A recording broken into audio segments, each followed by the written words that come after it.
Hey guys. Okay, today is a big idea for me. It's one of those ones that's been kind of looming around for a while, and it's just recently hit home in a big way, and it's pretty incredible. So I'm kind of in awe, but I wanted to share with you guys. Okay, so I'm sure, we've all seen different people how,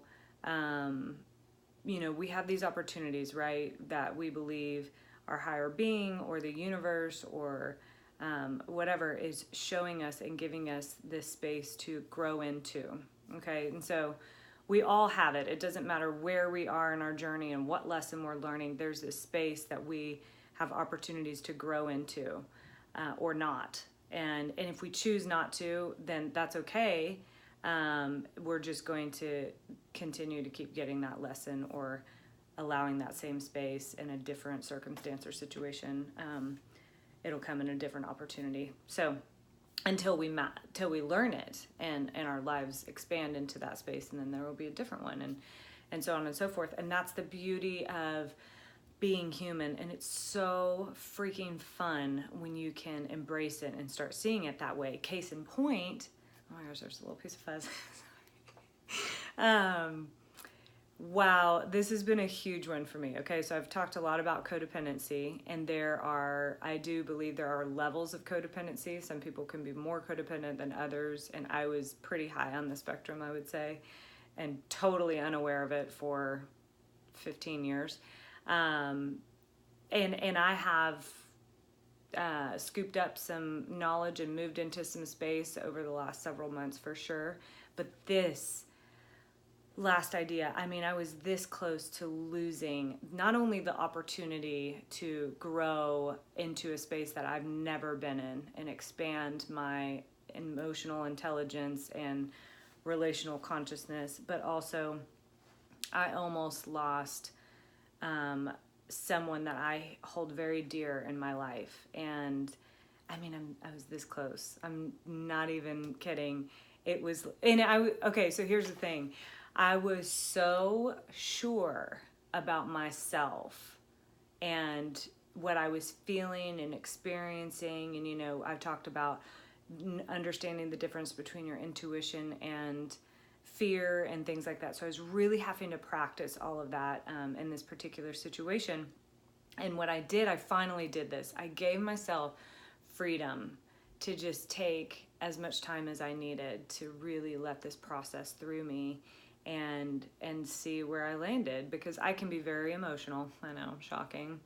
And very, back and forth with my feelings. Okay. So sometimes, we don't necessarily make decisions based on what we feel. We've got to clear, let those feelings move through us so we can clear that space and be able to make the decision that's most in alignment with who we are and our core values. So anyways, so I gave myself that space. I was like, you know what? I don't have to decide anything. I'm just going to keep holding space for myself. And when I'm triggered, I'm going to keep digging into that and stuff like that. So I did that for months.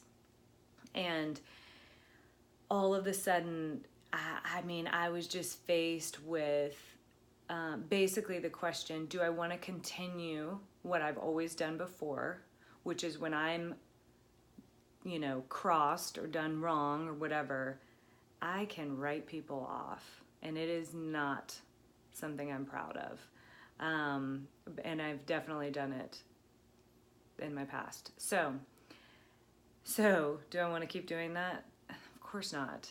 And it's very emotional and very tense for me, but also I have the personality because I am a Scorpio, and it's just my personality. Once I decide something, it's decided. I don't even think twice about it, till maybe years later. And then I'm like, could have done that better.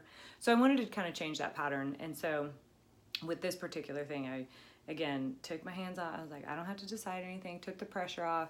Gave myself plenty of time and room to, hold space for myself and just be at peace and kind of figure out what I wanted to do. So anyways, all that to say, I started to, through podcasts and different things I'm reading, I'm starting to see, maybe this isn't the situation that I first thought it was. And so then I had to write a list in 2 columns, things I feared, things that were actually happening. And they were not the same. They were like actually opposite ends of the spectrum. And I was like, whoa, whoa, whoa. That was intense. It was just so in my face that my fears were not based on reality for this situation. So again, I went to get centered and I'm like, well, where's all these fears coming from and all that stuff? Obviously it comes from childhood. Did a little work there, did some shadow work. And within a couple days, I had such a clear head and such a clear perspective of what was actually happening in this particular relationship and in this situation currently, where I wasn't projecting my past pain and wounds and all the fears that came with that, because it was literally sabotaging this entire situation, the current one that I was in. So that kind of shook me up, because I'm like, I was this close to just fully, firmly saying nope to that. And it was so much projection. Not to say that this is perfect and this scenario has nothing to do. Like, there are some triggers there, but I'm not the same as I was in those past experiences that were similar.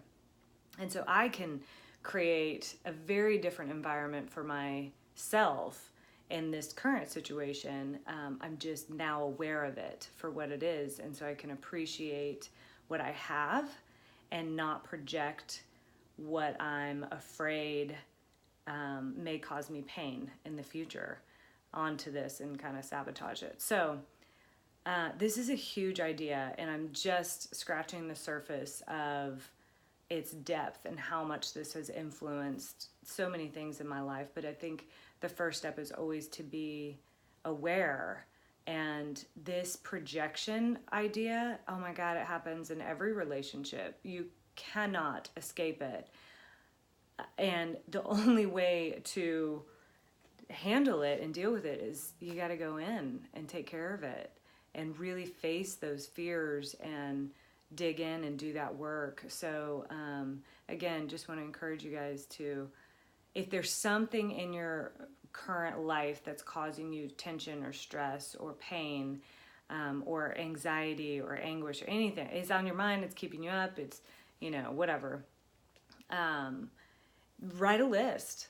Do what I did. Write a list of things you fear and things that are actually happening, or who that person actually is and what they're showing you and saying to you. See what lines up and what doesn't. And, basically you're validating your fears or invalidating them and, calling your own bluff. And then when you do that, then you can start to dig into where that projection is coming from, like that first wounding that you may have had, or maybe subsequent ones after that. But yeah, that's the idea for today, and hope you guys can chew on that. I will blog a little bit more about it to give some more context. But you guys have a great day. We'll see you in a couple.